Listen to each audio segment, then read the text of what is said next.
आदाब, मैं हूं सफदर रिजवी। आप देख रहे हैं live express channel.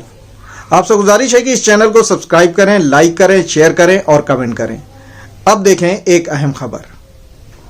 Uttar Pradesh में चुनाव हो रहा है और अब धीरे धीरे उस दौर में पहुंच रहा है जिसके बाद चुनाव के रिजल्ट आ जाएंगे।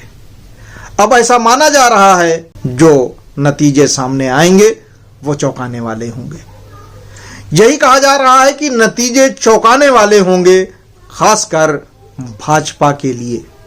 भाजपा अभी तक यही दावा करती रही है कि उसे बहुमत मिल रहा है, लेकिन जो आंकड़े बता रहे हैं, लोगों से बातचीत के बाद जो रिजल्ट निकाला जा रहा है वो यही निकाला जा रहा है कि ऐसा नहीं होने जा रहा है। इसकी वजह यह है कि भाजपा को जिन वर्गों का समर्थन मिलना चाहिए था उनका समर्थन नहीं मिल रहा है। न भाजपा को हिंदुओं का समर्थन मिल रहा है, न मुसलमानों का, न दलितों का समर्थन मिल रहा है, न जाटों का, और स्थिति बिगड़ती जा रही है। ऐसे में यही कहा जा सकता है कि भाजपा को विचार करना चाहिए, भाजपा को अपनी गलतियों का एहसास करना चाहिए और भाजपा को आगे की रणनीति बनाना चाहिए। भाजपा को लोकप्रिय होने के लिए प्रचार करने की बजाय लोकप्रिय होने वाला कदम उठाना चाहिए। जोड़ तोड़ नफरत की राजनीति शायद इस चुनाव में दफन हो जाएगी। वैसे तो भाजपा के नेताओं ने कोशिशें बहुत की। अमित शाह ने पलायन की बात कहकर बहुत कोशिश की, लेकिन शायद इस चुनाव में ये मुद्दे नहीं चल पाए। ध्रुवीकरण नहीं हो पाया। ध्रुवीकरण हुआ तो उनके खिलाफ हुआ। अक्सर हमेशा उनकी कोशिश ये होती थी कि ध्रुवीकरण हिंदुओं का हो, लेकिन इस बार वो हिंदुओं का ध्रुवीकरण कर पाने में नाकाम रहे। ध्रुवीकरण हुआ तो मुसलमानों का। इस बार जो सूचना मिल रही है, खबर आ रही है, लोगों से बातचीत करने के बाद जो नतीजा निकाला जा रहा है वो यही निकाला जा रहा है कि लोगों ने ये तय किया, मुसलमानों ने ये तय किया, दलितों ने ये तय किया, गरीबों ने ये तय किया, बेरोजगारों ने ये तय किया कि ऐसी व्यवस्था को लाया जाए जो उनके हित में कदम उठा सके। योगी सरकार बदनाम हो चुकी थी। योगी सरकार बेरोजगारों की हितैषी नहीं है। योगी सरकार अल्पसंख्यकों की हितैषी नहीं है। योगी सरकार दलितों की हितैषी नहीं है। क्यों? क्योंकि योगी सरकार के कार्यकाल में ही दलितों पर अत्याचार हुए। योगी सरकार के कार्यकाल में ही जगह जगह मॉब लिंचिंग हुई और मुसलमानों को निशाना बनाया गया, अल्पसंख्यकों को निशाना बनाया गया। योगी सरकार के कार्यकाल में ही लोगों पर अत्याचार हुए, लोगों को परेशान किया गया। मुख्यमंत्री योगी आदित्यनाथ कुशल प्रशासक साबित नहीं हुए, क्योंकि जब कोरोना आया तो कोरोना में सबको रोना पड़ा। कोई ऐसा नहीं था जो रोया ना हो। किसी ने अपने बच्चे को मरते हुए देखकर आंसू बहाना पड़ा, रोना पड़ा।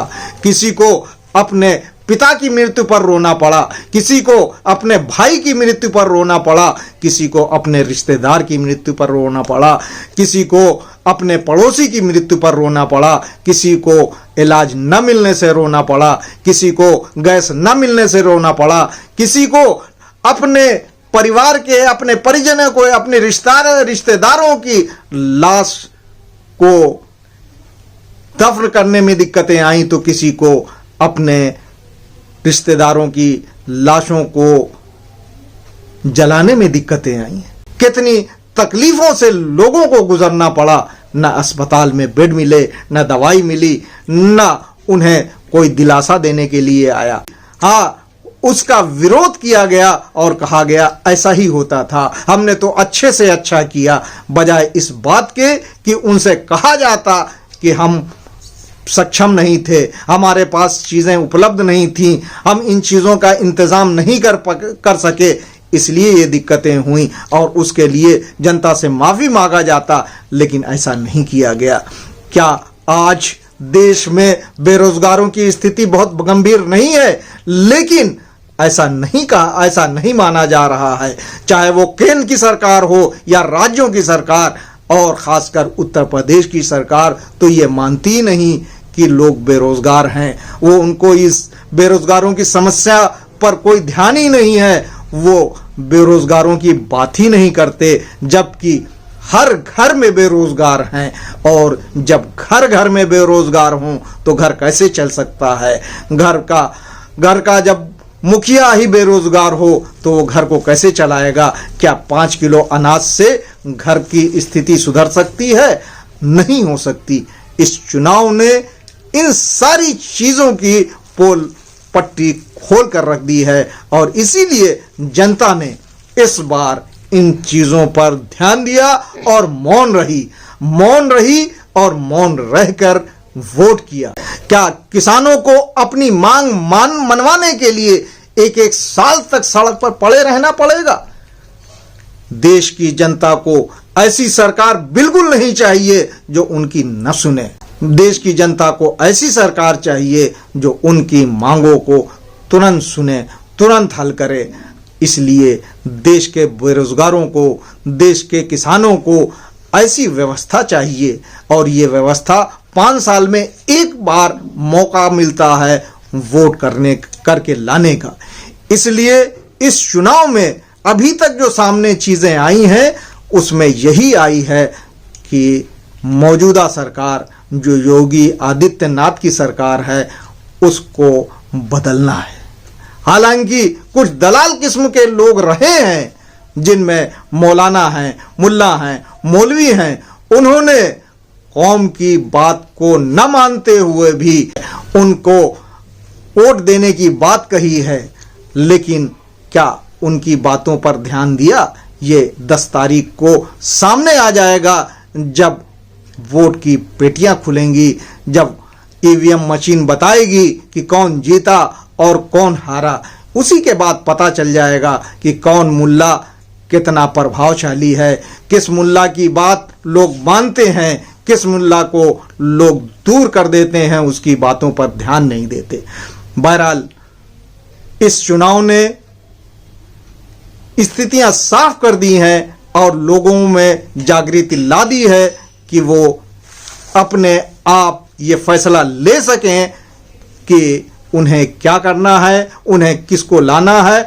और इसी के मद्देनज़र सारी बातों पर ध्यान देने के बाद, लोगों से बातचीत करने के बाद और तमाम रिपोर्टों पर ध्यान देने के बाद ये नतीजा निकाला जा सकता है कि इस बार लोग बदलाव कर रहे हैं और उत्तर प्रदेश में एक ऐसे दल की जीत होने जा रही है, एक ऐसे दल की जीत होने जा रही है जो चौंकाने वाली है। इंतजार कीजिए 10 मार्च तक का। आपसे गुजारिश है कि इस चैनल को सब्सक्राइब करें, लाइक करें, शेयर करें और कमेंट करें।